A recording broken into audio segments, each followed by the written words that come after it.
Party की राष्ट्रीय कार्यकारिणी की बैठक आज संपन्न हुई। इसमें क्या क्या निर्णय लिए गए? आज हिंदुस्तानी आवाम मोर्चा सेकुलर का एक अहम बैठक जो राष्ट्रीय कार्यकारिणी की बैठक थी वो बैठक हुई है और बैठक में सभी सम्मानित प्रतिनिधि जी का विचार आया, बहुत तरह के विचार आया और उस सब विचारों को संकलित करके हमारे राष्ट्रीय अध्यक्ष जी ने जो मुख्य मुद्दे हैं वो मुद्दे को मैं आपके समक्ष रखना चाहता हूँ। हमारे राष्ट्रीय अध्यक्ष जी ने कहा कि हम पेंशन जो हम अभी दे रहे हैं वृद्धा पेंशन उसको 1000 कर दिया जाए ताकि गरीब जो हैं मजदूर हैं और खास करके कोरोना महामारी में जो परेशानी हो रही है उनको परेशानी से वो बच सके। दूसरा बात है बेरोज़गारी की बात है। जाहिर सी बात है कि अब टीवी पर आप देखे होंगे कि 1 करोड़ लोग इस बार बेरोज़गार हो गए। जो सर्वे आया था आर्थिक सर्वे, इकोनॉमिक सर्वे, उसमें हमारे राष्ट्रीय अध्यक्ष जी का कहना था कि हम बेरोज़गारी भत्ता 5000 रुपया दे, सरकार दे, जब तक ये कोरोना महामारी है, चाहे 1 साल तक हम बेरोज़गारी भत्ता दे सके। तीसरी जो बात थी, अहम बात थी, स्थानीय निकाय का जो चुनाव होने वाला है, चाहे नगर पालिका का हो, चाहे आने वाला समय में ग्राम पंचायत का हो, उसमें हमारे कार्यकर्ताओं की सक्रिय भागीदारी रहनी चाहिए।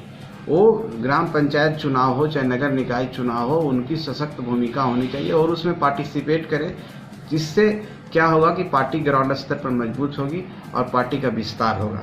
दूसरी बात थी कि जो 34 निर्णय हमारी पार्टी की स्थापना काल से जो 34 निर्णय हैं वो निर्णय लागू कराने के लिए हम लोग सरकार से आग्रह करेंगे और समय समय पर आग्रह करते रहेंगे, चाहे प्रधानमंत्री जी के स्तर से हो चाहे माननीय मुख्यमंत्री जी के स्तर से हो।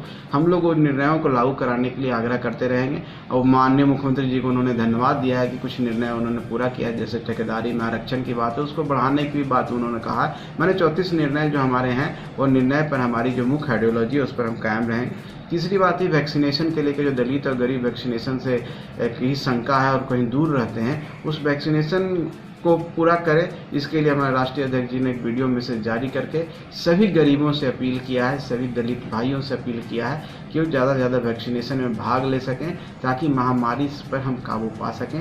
ये सब मुद्दे थे। ग्राउंड स्तर पर मजबूत होगी और पार्टी का विस्तार होगा।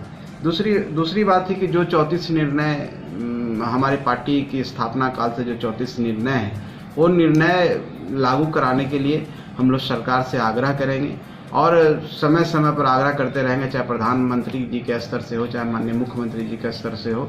हम लोग उन निर्णयों को लागू कराने के लिए आग्रह करते रहेंगे और माननीय मुख्यमंत्री जी को उन्होंने धन्यवाद दिया है कि कुछ निर्णय उन्होंने पूरा किया है। जैसे ठेकेदारी में आरक्षण की बात है उसको बढ़ाने की भी बात उन्होंने कहा है। मैंने 34 निर्णय जो हमारे हैं वो निर्णय पर हमारी जो मुख्य आइडियोलॉजी है उस पर हम कायम रहेंगे। तीसरी बात ही वैक्सीनेशन के लेकर जो दलित और गरीब वैक्सीनेशन से कहीं शंका है और कहीं दूर रहते हैं, उस वैक्सीनेशन को पूरा करें। इसके लिए हमारे राष्ट्रीय अध्यक्ष जी ने एक वीडियो मैसेज जारी करके सभी गरीबों से अपील किया है, सभी दलित भाइयों से अपील किया है कि वो ज़्यादा से ज़्यादा वैक्सीनेशन में भाग ले सकें ताकि महामारी पर हम काबू पा सकें।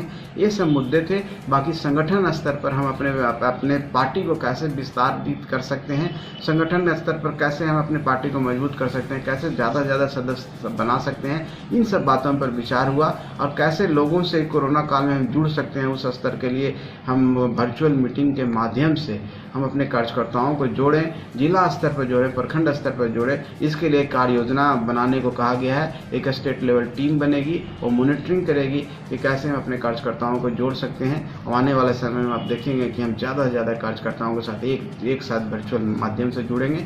और दूसरी बात है, जो हमारे कार्यकर्ता जो गरीब हैं, जो उनके ऊपर कोई भी परेशानी हो रही है, कोई अत्याचार हो रहा है, चाहे कोई कठिनाई उनको है, वो जिला अध्यक्ष को दायित्व दिया गया है कि वो सब जगह से वर्चुअल माध्यम से बात करके उन सारी परेशानियों को, उन सारी जो उनकी शंका है वो ला करके राज्य स्तर पर दे, ताकि राज्य स्तर पर हम सब मिल करके उसको एड्रेस करें, उसको समाधान खोजें और ताकि हम अच्छी तरीके से गरीबों की जो हमारी पार्टी की मुख्य आइडियोलॉजी है उस पर हम काम कर सकें और उसको हम आगे बढ़ा सकें।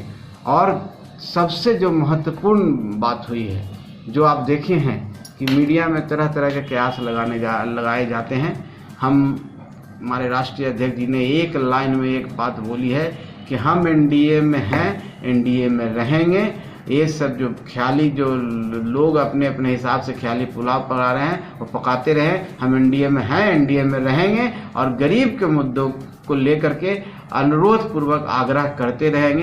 यही हमारी पार्टी की आइडियोलॉजी है, इसके साथ हम हमेशा स्टिक रहेंगे, चाहे जिसको जो समझना है समझे। ये हमारे पार्टी का सबसे बड़ा हमारे राष्ट्रीय अध्यक्ष जी का संदेश था कि हम एनडीए में हैं और एनडीए में रहेंगे। ये थे हमारे पार्टी